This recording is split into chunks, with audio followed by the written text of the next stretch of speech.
Despite the fact that Lane Johnson says he expects to play a few more seasons and that the Eagles have traded for Kenyon Green to pair with Tyler Steen at right guard potentially, Zach, I believe that even with their potential needs on defense, the Eagles' ideal first-round pick would still be an eventual Lane Johnson replacement who can compete at right guard, given the fact that they don't have enough young guys on offense to sort of counterbalance what they have coming up on defense, and knowing how much they care about the line of scrimmage. I think a stud offensive lineman would be their ideal first-round pick.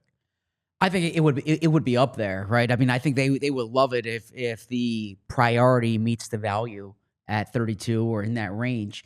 So I'm not going to disagree with you there. I mean, we can quibble on which side of the line of scrimmage, but ultimately I think they want a line of scrimmage player. And we spoke last year about an offensive tackle who can play guard. And the conditions that were in place last year are the same conditions in place this year, in that you don't know who your starting right guard is going to be. Lane Johnson has fewer years left than he has behind him, of course. So if we were discussing it staunchly last year, they need it's a year later. It's a year later. It's the same thing. I think the only difference is I think last year was considered to be a stronger O-tackle class. That said, you can't control who's on the board. You can only control like how you evaluate them. Well, and knowing the Eagles as we do, that they care about guys who have elite upside. You're trying to think about who at 32 could still present that upside along the offensive line. To me, Josh Simmons of Ohio State could be that player because he is someone who you can explain would have fallen because of the injury he suffered in the fall. Let's find out what Fran Duffy says about Josh Simmons, a potential fit for the Eagles.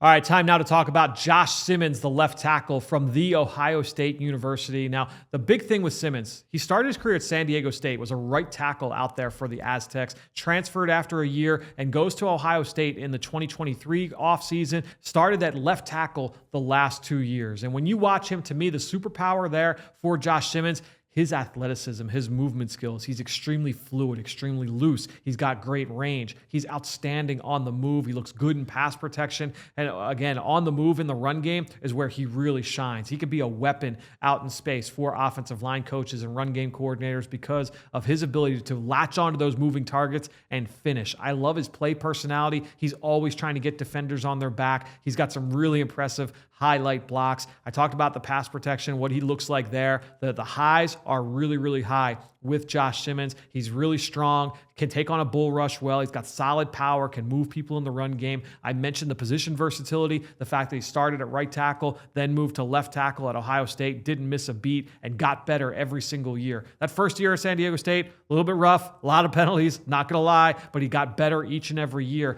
Now, from a negative standpoint, well, why isn't this guy going to go in the top half of round one? Potentially because of a knee injury suffered back in the fall. Against Oregon in October, he tears his patellar tendon. And that's a tricky injury, especially for athletes in terms of trying to get that movement back. How long until he's back to 100% from an athleticism standpoint? That is certainly a projection when you're talking about Josh Simmons, especially given the fact that his athleticism is his superpower. But I think when you're looking at him, you give him that clean bill of health.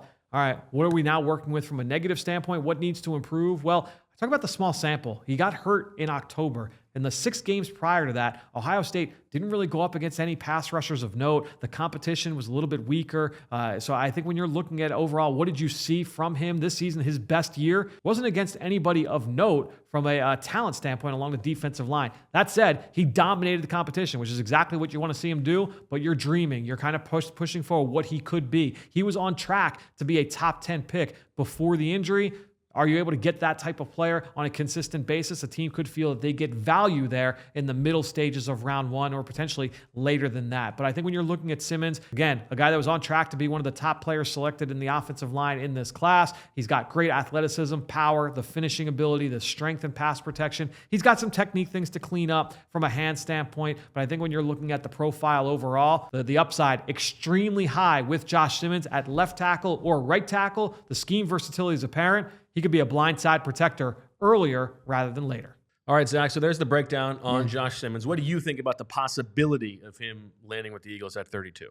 If he's on trade up or trade down? Yeah, if he's on the board, it makes a lot of sense. Frankly, when we started this draft process, so after the season, I didn't think Josh Simmons would be a player who would kind of be in the Eagles' range at 32. But certainly, if teams are looking for someone who can contribute right away, and Josh Simmons is coming off this major injury, and it's a big question mark. Like, your medical staff needs to be confident that he can resemble the athlete that he was at Ohio State, like Fran said. But, man, the Eagles don't necessarily need to draft someone who's going to enter the lineup next year. They have the luxury of being patient, and they've been the beneficiaries, by the way, of players with injuries falling down the board.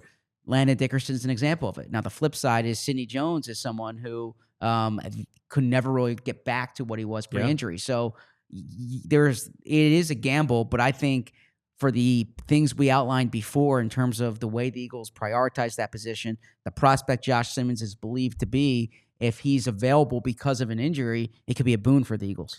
Yeah, I think about this from a value standpoint. In theory, it would make a lot of sense for the Eagles to be able to shoot for upside for a player because he's falling with the patella. However, I think in this draft class, given the importance of that position, it's almost like it would concern me if he falls that fall because it's not an elite class in the first round. And so a player with this upside at that important of a position, if he does fall, it's almost like, oh man, maybe there is something wrong. People don't love the state of that knee. Although offensive line is typically considered a plug-and-play spot in the first round. If you're drafting a guy in the first round, you're typically expecting him to start. Most teams, the Eagles have kind of done it a little bit differently, right? So that's why, look, we can use Landon Dickerson as an example. Now, he was an interior player, but he slipped lower than people probably thought because of an ACL injury. Landon Dickerson was starting for the Eagles week 2. The following year, right? And he wasn't expected to be like a year 1 starter. They had Brandon Brooks, they had Jason Kelce. but they had Brandon Brooks and Jason Kelce at the time, right? And so it stands out to me that Josh Simmons, you can say that it's a luxury pick, but it makes a lot of sense. And if your medical staff feels good about it, then I would be on board with that pick. Now, Fran spoke to, he's got the position versatility, right tackle, left tackle. Guard is a bit of a projection. Obviously, the Eagles did it with Mekhi Becton last year, but that's a different body type. Simmons is 6'5", 317. He's not quite as hefty. You might wonder how he would fit at right guard, but I also think if you're using a first-round pick on the guy, he's going to get in the lineup. Yeah, Jeff Stoutland, the term he uses is critical factors. And if there are critical factors in place for Simmons, it's worth the gamble because we've seen the Eagles, their offensive linemen are like it's not replacement level guys who Jeff Stoutland coaches up. It tends to be the guys who've really hit big here, guys who have elite ability, and Jeff Stoutland extracts that from them. And so what would you think if the Eagles were on the board at 32 and Josh Simmons is there, and let's say Walter Nolan is available and Malachi Starks, all 3 of those guys? That's a pretty good situation to be in. Do you think they would pull the trigger on Simmons in that class? I think they would pull the trigger on Nolan there. Okay. I think Nolan, then Simmons, then Starks. Okay, and how likely do you think it is that Simmons will be there at 32? Well, going into the draft process, I thought very unlikely. Now, it's not a great tackle class, but there's kind of this mashup of tackles there. So it depends, I guess, when teams think he's going to be back, what the scouting process is. I wasn't expecting Simmons to be there. I think the Eagles need to do their homework. Like Andre Dillard, I didn't think was going to be there when the Eagles drafted. I don't think the Eagles thought he was going to be there when he was drafted until a little later on. So your homework, you have to understand why he fell. If it's as simply as he's not going to be ready week 1, it's a no-brainer from my perspective. But this is a harder one because this is where your medical staff has a big part of the evaluation. But I would like to pick. And obviously one where Jeff Stoutland's evaluation is probably going to be the thing that carries the most weight in the draft room. Tell us what you think about the possibility of Josh Simmons landing with the Eagles in the first round or potentially with a trade up or trade down. Would you like it? Would you dislike it? Who else would you like? We'll be back with more on PHLY.